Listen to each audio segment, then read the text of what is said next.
Zotit Berisha i mbaron mandatin në vitin 2026. Deputeti Besat Gjaferi deklaroi se nëse nuk ka përsëritje të zgjedhjeve, të cilat ju i quheni të vjedhura, Berisha duhet të largohet.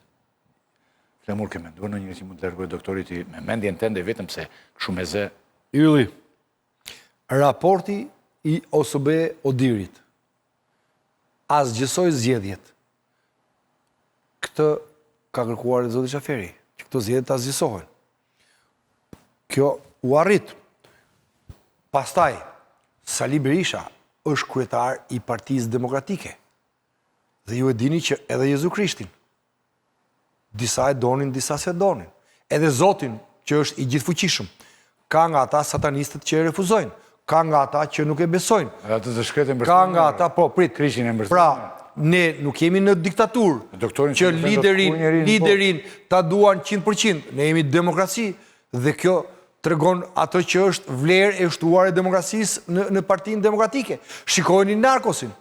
Nuk guzon kush të pipti, i merr i fut në burg si delet një nga një, kur mbaron punë me ta. E fundit është Belinda, që po e çon.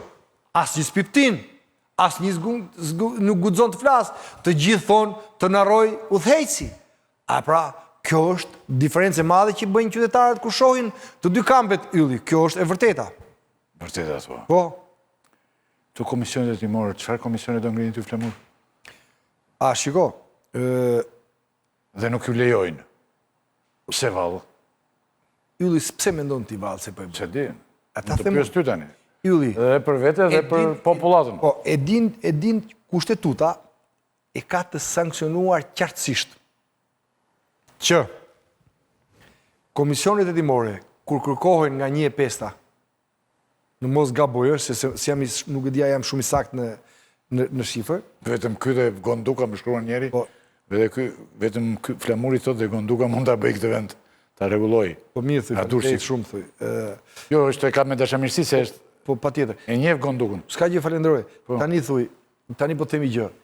Komisionet e timore, mbas të kushtetutës, kur kërkohen nga 1/5, nuk jam shumë i sigurt për shifrën, më duket se është 1/5, e antarëve të kuvendit, automatikisht thot kushtetuta është i detyruar, në 103.7 më duket, është i detyruar kuvendi që t'i miratoj. Çfarë ndodhi? Ne kërkuam një komision hetimor për zgjedhjet, tërësisht konform kushtetutës, por edhe politikisht korrekt, pse raporti i OSB Odirit ka vretur pafund skandale dhe ka rrëzuar zgjedhjet dhe ne do të hetojmë. Çfarë na u tha? Na u tha që i kemi jetuar ne gjatë këtyre muajve dhe s'keni ardhur.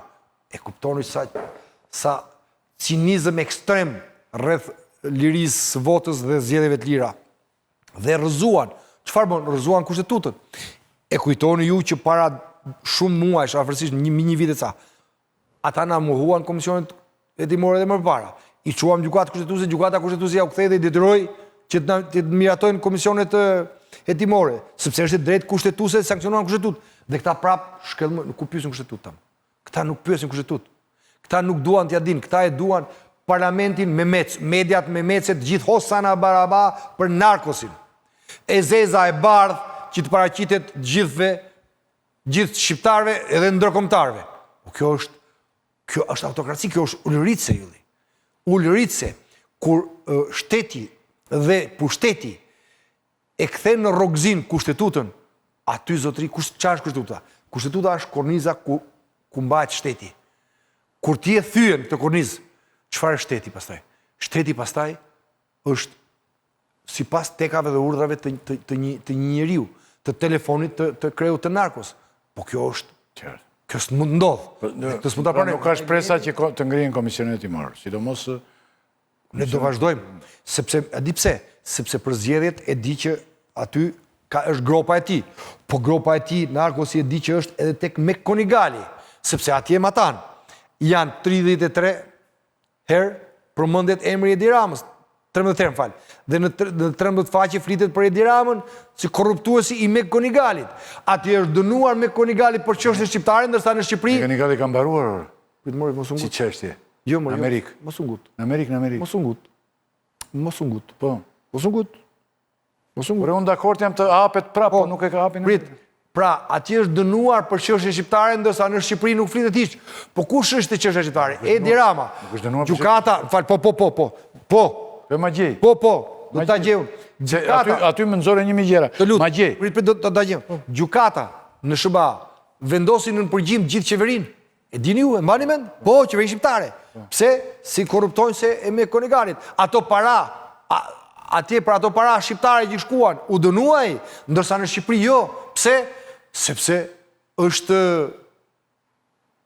narkos, i kreu narkos, dhe nuk guxon kush nga ushtarët poshtë që t'i afrohet kreut narkos. Pra, jemi në një shtet demokratik? Jo, jemi në autokraci. Sepse kreu i narkos ndalon çdo gjë që shkon tek ai. Ja po rikthejmë dhe po ju kthej një pikë. Ylli, më thoni ju, a mund të rish ti në pushtet, kreu i qeverie, kur ti ke firmosur 17 vendime brenda një dite dhe duke i dhënë për krijimin e incineratorëve dhe ke firmosur për t'i dhënë një bonus, një kompania e cila s'është krijuar akoma, e cila do krijohet rastësisht nesër. Ka vend botës, tani ka drejtësi këtu që e kuptoj Flamur, po ja pra ku jemi ne. Shkel kushtetutë, shkel ligje, shkel gjitha. Nuk i bën këto gjëra, i thua ti, siç të thashë, e ke ngritur dorën fort lart për ta votuar. Jo, Ylli, nuk na bën dot bashkë. Kanë dalë tani se nuk e mbyllëm me Adriana Iku pas të fjalë, po jo do të bëj një pyetje ty unë për këtë. Se gjitha ajo listën që më ka dhënë mua tani, ja ti shpjegoj unë ty. Lexo çat kanë thënë, ha. Jo ti, jo.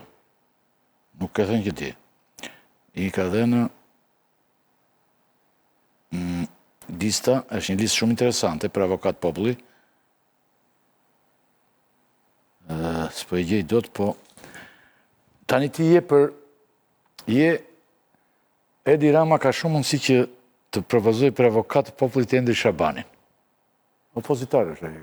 E pranoni ju këtë kandidaturë ja? I dashur Ylli, unë hyra në emra për shkak të se Adriana Kalaja, si mikja e ime dhe një strukturë, një hierarkie në parti, ishte përballë meje në ekran. Unë çdo emër që nuk del nga opozita, do ta komentoj kur të vi momenti. Pra, në bazë të konsensusit të pashkruar... 23 emra, ja. Lutem, më falë të të qaroj një proces. Jo, ti e di më mirë se unë, po... Numëri 8 këtu... Po, të plosh. Po, dëgjoj përgjigjen. Edi Shabanin, pse të mos... Dëgjoj përgjigjen, prit. Çdo kandidat duhet kaloj, në rase duhet kaloj, do të marrë konsensus e opozitës. Pra, kjo është e gjitha.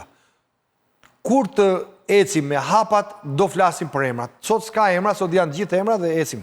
Vazhdojmë. Kandidatët deri tani janë 23.